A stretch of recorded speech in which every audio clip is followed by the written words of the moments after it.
السلام عليكم. Bon, في هذه la partie غنشوفوا la relation entre les variations et la parité d'une fonction. Alors, on a deux cas, f pair et f impair. Alors, le domaine de définition, il va vérifier la condition, la première condition connue. Alors, pour que x appartient à df, on a moins x appartient à df. Alors, ici, j'ai partagé le domaine de définition en deux parties. Alors, la partie négative, la partie positive. Alors, et moins, quand on a la partie négative, il y a le domaine de définition, et plus la partie positive. Alors, de même si la fonction est impaire.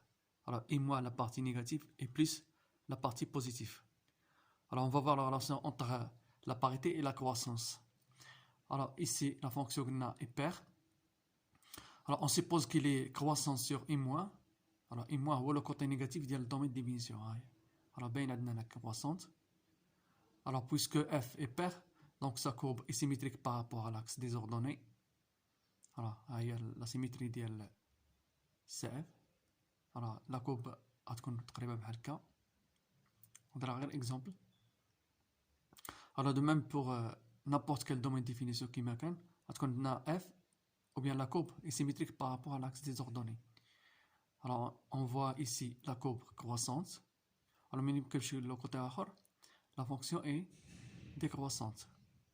Alors, à dire la caractéristique de la fonction paire, il change la croissance. Alors, ici, elle est décroissante.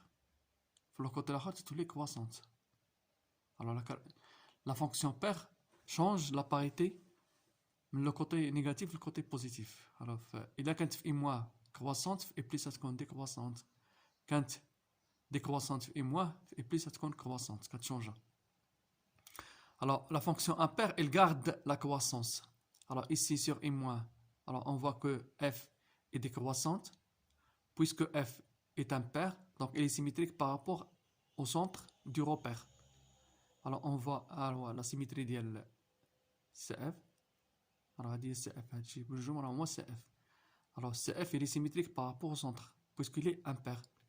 Alors, on a la fonction décroissante sur i moins, on a aussi décroissant sur i plus. Voilà. Alors, on a f croissante. Quand il la symétrie, elle sera aussi croissante. Alors, graphiquement, ensuite, on va voir techniquement qu'il faut la croissance et la parité, à partir de la parité de la fonction.